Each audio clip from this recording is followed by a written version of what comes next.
네, 6일 지방선거가 38일 앞으로 다가왔는데요.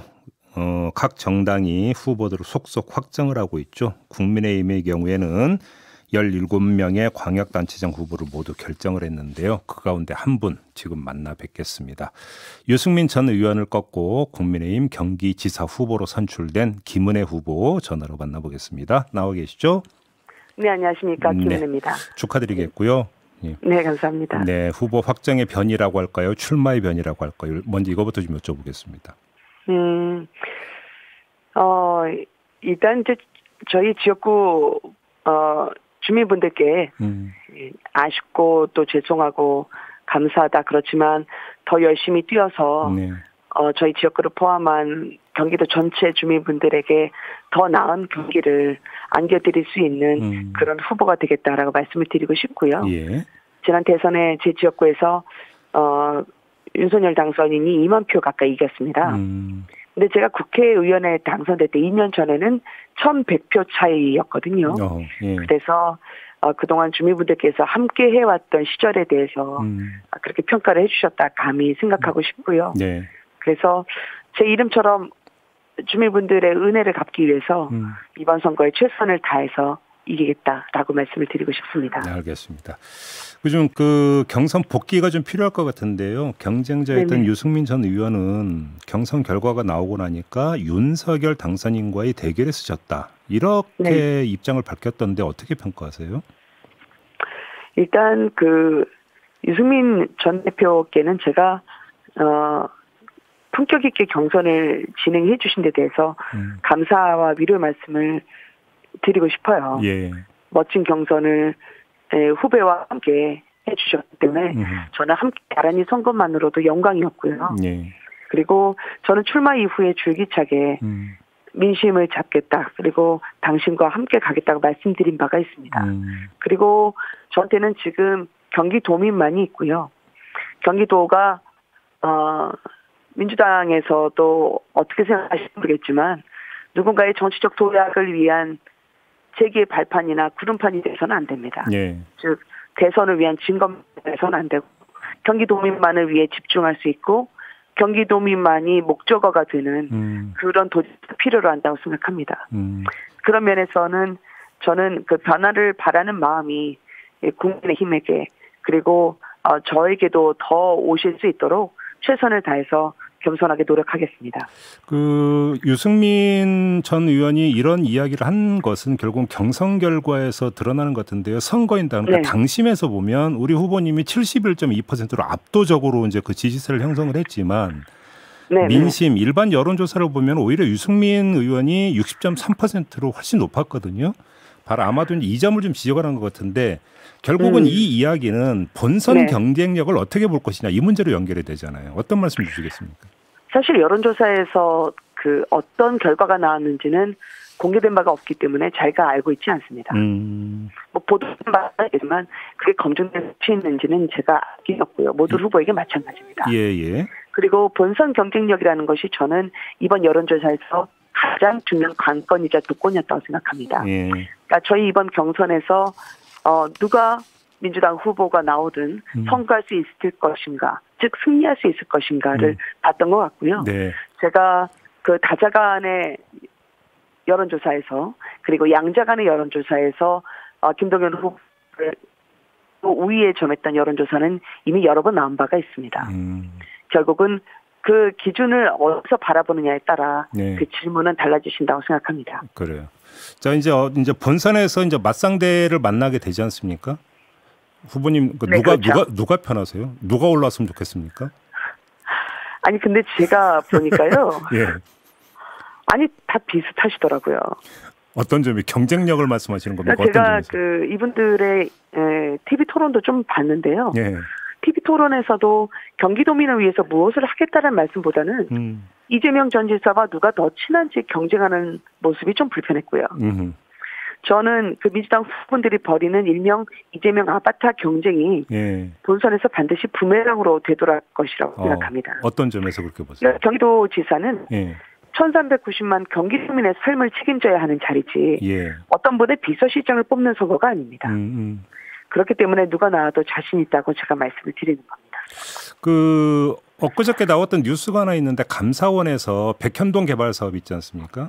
네네. 그거를 감사를 해가지고 대검에 수사 의뢰했다라는 지금 보도가 있었는데요. 네네. 이것이 경기지사 선거에서 쟁점이 되고 선거 판세에 영향을 미칠 거라고 보십니까? 저는 과거에 제대로 CCBB가 가리지 못한 것은 다시 한번 이제 공정과 그리고 상식의 평가의 잣대로 저희가 봐야 되겠지만, 예. 그와 동시에 저는 경기도민의 미래가 더 중요하다고 생각합니다. 예. 제가 이번 선거를 과거와 미래의 대결이라고 계속 말씀을 드리는 이유는 경기도민에겐 그동안의 교통과 주거가 수레바퀴가 멈췄습니다. 예. 또 이 방송을 듣고 있는 많은 경기도민분들이 예. 콩나물 시루 같은 버스 속에서 그리고 낑기는 전철 안에서 힘든 출근길을 재촉하고 계실 겁니다. 네. 그러면 고통과 같은 교통을 해결할 적임자가 누구인지 그리고 민주당이 4년간 지방 권리를 다 독차지하고서도 네. 이 부분이 제대로 해결된 게 없습니다. 저는 그러면 이번에 집권 여당으로서 제가 서울시와 함께 그리고 국토부 장관과 함께 그리고 새 정부와 함께 주민분들의 삶을 나아질 수 있게 하는 개선되게 하는 유일한 힘을 가진 후보라고 감히 말씀을 드리고 싶고요. 네. 그래서 GTX를 타고 미래로 가느냐 아니면 특정인의 계승자 또는 특정인의 대리인을 자처하는 과거로 가는 선거냐 저는 이 판단을 유권자분들께서 충분히 해주실 거라 생각합니다. 그러면 지금 이제 자연스럽게 이야기가 그쪽으로 갔는데 그러면 지금 후보님의 이제 가장 제1호 공약이라고 할까요? 가장 핵심이 되는 정책 공약은 역시 교통 문제라고 보시는 겁니까? 그렇습니다. 이게 경기도가 서울과 함께 30분 생활권 안에 들어가고 출퇴근 30분 그리고 생활권은 1시간이겠죠. 예. 그 안에서 경기도민분들에게 당연히 주어져야 되는 권리가 주어지질 못했습니다. 그래서 서울보다 더 나은 경기가 돼야 되고 또 경기도에서 아이를 키우기 편하고 또 어르신을 잘 모실 수 있는 그런 권리가 충분히 향유돼야 함에도 불구하고 예. 그동안 역차별을 당했죠.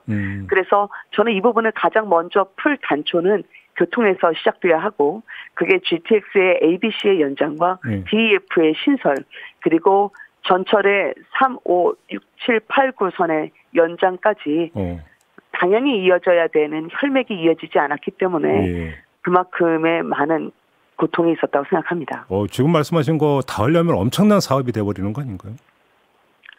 그렇지만 꿈을 꾸지 말라고 하는 건 현실에 그대로 안주하라고 이야기하신 거나 같죠. 아, 그래요? 알겠습니다. 그래서 예전에 임창열 전 지사 때도 그랬습니다만 그때 LG LCD 공장을 유치하는 것은 규제 때문에 중첩돼서 안 된다고 했습니다. 그렇지만 당시에 김대중 대통령과 함께 타결을 지어서 가능했던 부분이었죠. 네. 꿈이 현실로 되는 순간을 지금 우리가 목격하고 있습니다. GTX도 다 그때는 허황된다고 했습니다. 예. 그렇지만 국민의힘 지사 시절에 이것을 완결지어서 나왔던 문제입니다. 경기도민에게는 이게 현실적이지 않다라고 얘기하기엔 너무 많이 고통스럽게 참아왔기 때문에요. 저희는 급합니다. 그리고 알겠습니다. 한시라도 빨리 이루어져야 되는 현안들입니다. 지금 그리고 또 1기 신도시 정비사업 재개를 추진하겠다 이렇게 밝히신 바도 있으시죠? 그렇습니다. 그러니까 30년 1기 신도시라고 하지만 그 30년의 영광과는 달리 사실 녹슨 배관을 끌어안고 살아야 되는 게 2기 신도시 아파트, 상가, 주민분들의 현실이기도 합니다. 예. 그런데 과거에 이 부분에 대해서는 정밀 안전진단에서 너무 엄격한 잣대를 들이댔어요. 그래서 B2 정도의 등급이 나와야 됨에도 불구하고 그걸 내주지 않은 채로 주민분들의 삶이 이렇게 어렵게 방치됐기 때문에 저는 노후된 아파트의 정밀 안전진단에선 규제를 완화하고요.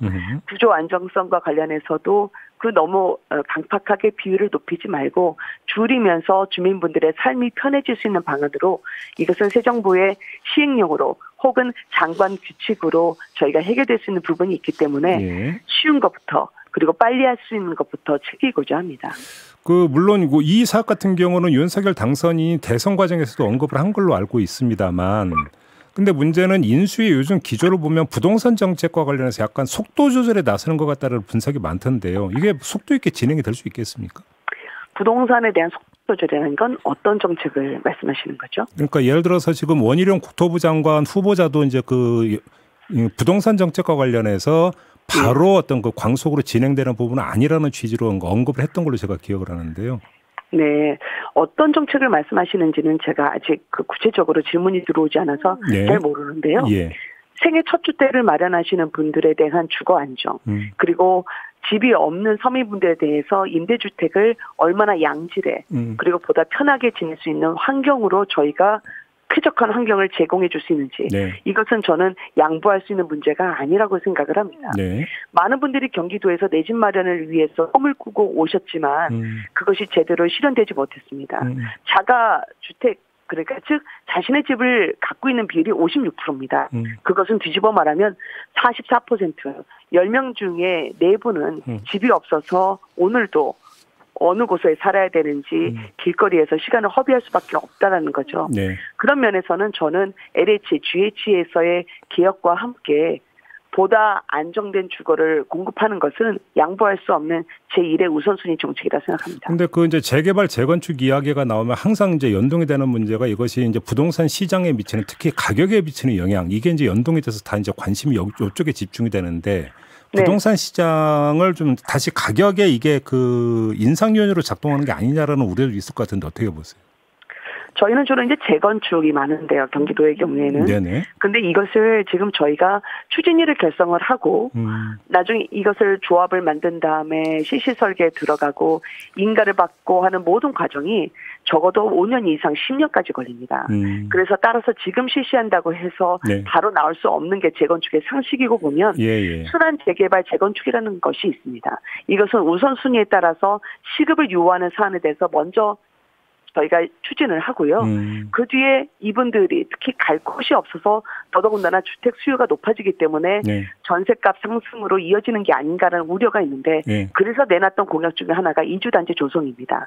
그래서 같은 단지 내에서 비교적 쓰임이 있지 않았던 곳에 이주단지를 조성한다든지 아니면 인근 지역으로서의 저희가 충분히 이분들이 이동권 그리고 생활권을 확보할 수 있는 차원에서의 공간을 마련해 드리겠다라고 하는 그 대안을 말씀드린 거였습니다. 예. 근데 이 권한이 경기도에 있습니까? 시군에 있습니까? 어떻게 됩니까?